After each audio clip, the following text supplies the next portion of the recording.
नमस्कार दोस्तों, स्वागत है आज की इस वीडियो में। पिछली वीडियो में आपने दर्पण की पहचान करना सीखा कि दर्पण को हम किस प्रकार से पहचानते हैं, स्पर्श करके और प्रतिबिंब को देखकर। ठीक है, अगर आप लोगों ने वो वीडियो नहीं देखा है तो आई बटन पर क्लिक करके पहले आप लोग वो वीडियो देख लीजिए और उसके बाद आप लोग ये वीडियो देखिए। ठीक है, तो चलिए आज की वीडियो शुरू करते हैं।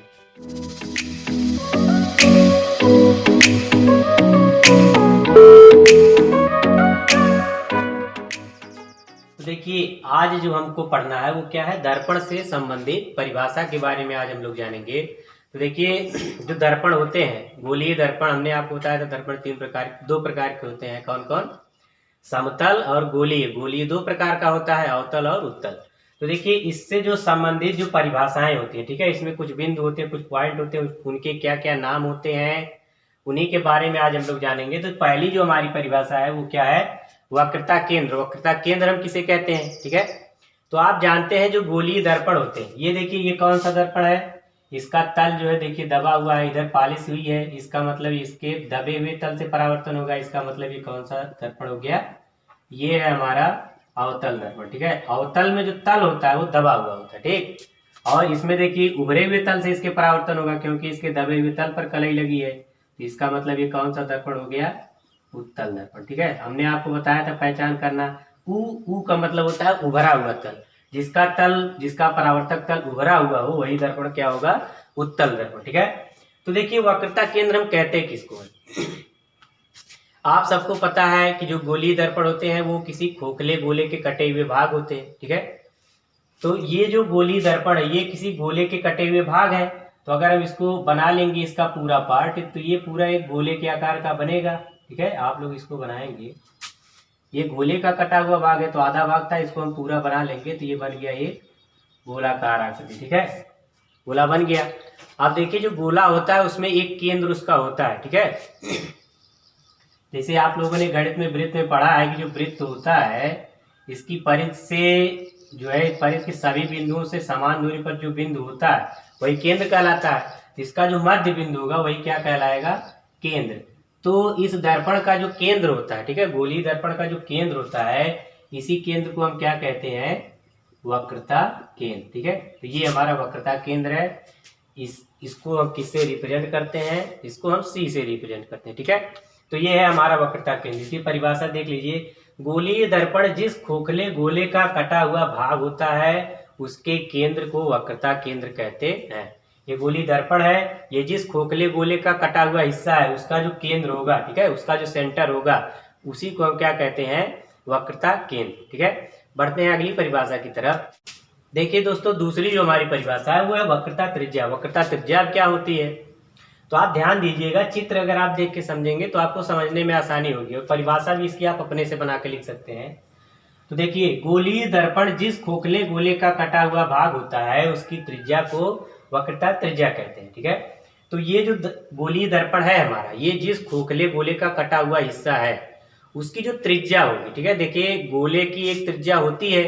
ठीक है, तो ये इसका केंद्र हो गया, वक्रता केंद्र जिसको कहते हैं। तो जो त्रिज्या होगी, ठीक है, ये जो परावर्तक तल यहाँ अगर हम मिला दें तो ये क्या होगी, कहीं पर भी हम मिला देंगे तो इसकी एक त्रिज्या बन जाएगी। तो इसी गोले की जो एक त्रिज्या होती है, इसी त्रिज्या को हम क्या कहते हैं, वक्रता त्रिज्या। ठीक है, ये आप लोग जानते रहिए, इसकी जो त्रिज्या होती है इसी त्रिज्या को हम वक्रता त्रिज्या कहते हैं। और इसको दर्शाते किससे हैं, यहाँ देखिए आर हम बना दिए हैं, इसको हम किससे दर्शाते हैं, आर से। ठीक है, तो ये जो आर है ये इस गोलीय दर्पण की क्या है, वक्रता त्रिज्या। ठीक, आप ध्यान दीजिएगा, अगला जो हमारा पॉइंट है ध्रुव। अब हम ध्रुव किसको कहते हैं, इसको आप लोग ध्यान दीजिएगा, परिभाषा इसकी देख लीजिए।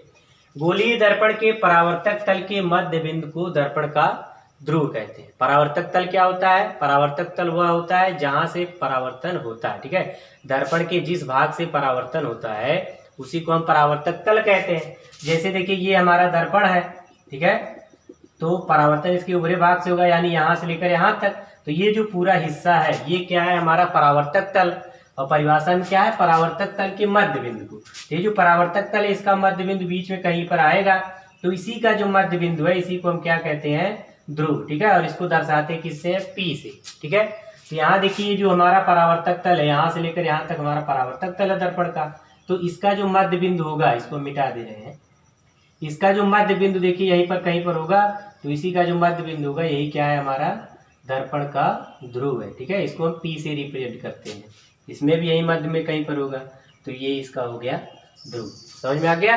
परावर्तक दर्पण के परावर्तक तल के मध्य बिंदु को हम दर्पण का ध्रुव कहते हैं। ठीक है, आगे बढ़ते हैं। हाँ देखिए दोस्तों, अगला हमारा टॉपिक है मुख्य अक्ष। मुख्य अक्ष क्या होता है, आप इसकी परिभाषा देखिए। गोलीय दर्पण के ध्रुव और वक्रता केंद्र से होकर गुजरने वाली सीधी रेखा को दर्पण का मुख्य अक्ष कहते हैं। ठीक है, तो गोलीय दर्पण का ध्रुव है हमारा ये P, ये हमारा गोलीय दर्पण है। ये कौन सा दर्पण है, अवतल दर्पण है। ठीक है, क्योंकि इसका तल दबा हुआ है।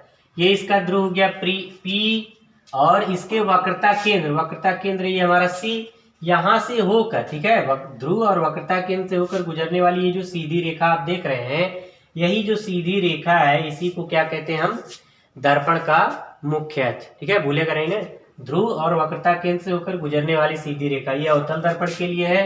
अगर हम उत्तल बना दें, उत्तल में तो अंदर की तरफ जो कलई लगी होती है, तो ये हमारा उत्तल दर्पण। इसके लिए देखिए, इसमें यहाँ हमारा ध्रुव और ये अंदर इसका वक्रता केंद्र है, तो इन दोनों से होकर जो सीधी गुजरने वाली जो रेखा होगी, यही रेखा क्या कहलाएगी, मुख्य अक्ष। ठीक है, ये बढ़ते हैं अगले पॉइंट पर। अगला पॉइंट हमारा मुख्य फोकस। अब मुख्य फोकस क्या होता है, तो इसकी परिभाषा देखिए। दर्पण से परावर्तन के पश्चात प्रकाश किरणें मुख्य अक्ष पर जिस बिंदु पर मिलती हैं या मिलती हुई प्रतीत होती हैं, उसे हम मुख्य फोकस कहते हैं। तो ये देखिए, ये हमारा अवतल दर्पण, इस पे जो है कलई बाहर की तरफ है।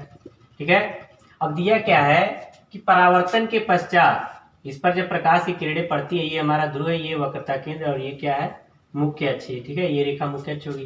तो यहाँ से प्रकाश की किरणें जब इस पर पड़ती हैं, तो यहाँ से टकराने के बाद ये मुख्य अक्ष को जिस बिंदु पर काटती हैं, देखिए यहाँ से परावर्तित हो रही प्रकाश की किरणें और मुख्य अक्ष पर एक बिंदु पर काट रही हैं, तो यही जो हमारा मुख्य अक्ष का बिंदु है जहां ये परावर्तित किरणें काटती हैं, इसी को हम क्या कहते हैं, मुख्य फोकस। ठीक है, ये है हमारा मुख्य फोकस, और इसको हम दर्शा दिए किससे, कैपिटल F से। ठीक है, और उत्तल दर्पण में आप देखेंगे तो उत्तल दर्पण में कलई अंदर की तरफ होती है, यानी परावर्तन इसके उभरे हुए तल से होता है। ठीक, ये हमारा उत्तल दर्पण।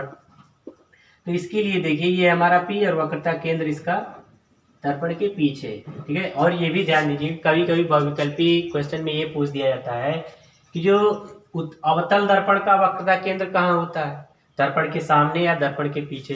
तो अवतल दर्पण में जो वक्रता केंद्र होता है वो दर्पण के सामने होता है। ठीक है, सामने स्थित है ना, परावर्तक तल के सामने है। और उत्तल दर्पण में जो वक्रता केंद्र है वो कहाँ स्थित होता है, वो दर्पण के पीछे स्थित होता है। ठीक है, ये आप लोग ध्यान रखिएगा।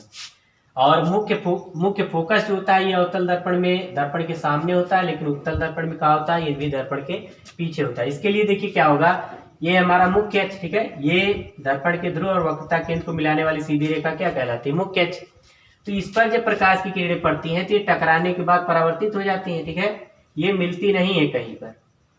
देखिए, इस तरह प्रकाश की किरणें जो पड़ रही हैं और यहाँ से परावर्तित हो जा रही हैं। लेकिन आप देखेंगे, अगर आप इसको पीछे दर्पण की तरफ मिलाएंगे कहीं, तो ऐसा लगता है कि ये किरणें प्रकाश की यहाँ से निकल रही है। ठीक है, ऐसा लगेगा कि ये प्रकाश की किरणें यहीं एक बिंदु से निकल रही है, ऐसा लगेगा ना। तो ये जो हमारा बिंदु है, जहां से ऐसा प्रतीत होता है कि प्रकाश की किरणें यहाँ से निकल रही हैं, वही बिंदु क्या कहलाता है, दर्पण का मुख्य फोकस। ठीक है, अवतल दर्पण के लिए आपने जाना।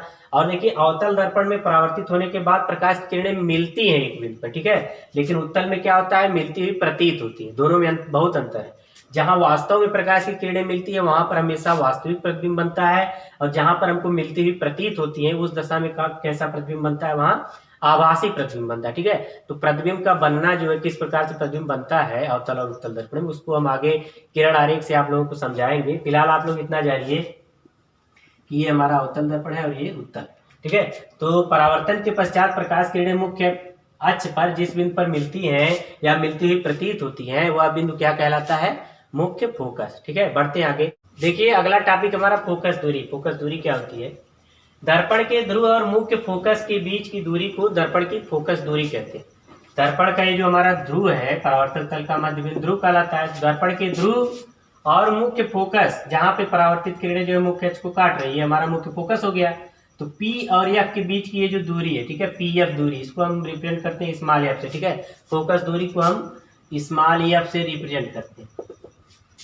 तो ये जो दूरी है F और P के बीच की, मुख्य फोकस और ध्रुव के बीच की, यही दूरी क्या कहलाती है, फोकस दूरी। ठीक है, तो फोकस दूरी जो होती है इसका फार्मूला होता है, ये वक्रता त्रिज्या की आधी होती है, वक्रता त्रिज्या अपॉन 2। ठीक है, फोकस दूरी वक्रता त्रिज्या की आधी होती है। वक्रता त्रिज्या क्या है? ये सीपी यानी इसको हम किससे रिप्रेजेंट करते हैं? आर से, हम आपको बताए थे। तो आर हो गई वक्रता त्रिज्या और एफ पी क्या होगी? फोकस दूरी, यानी स्मॉल एफ फोकस दूरी हो गई। तो यहाँ से फार्मूला हमारा बन जाएगा F equal to R by 2, यानी फोकस दूरी जो है वक्रता त्रिज्या की आधी होती है।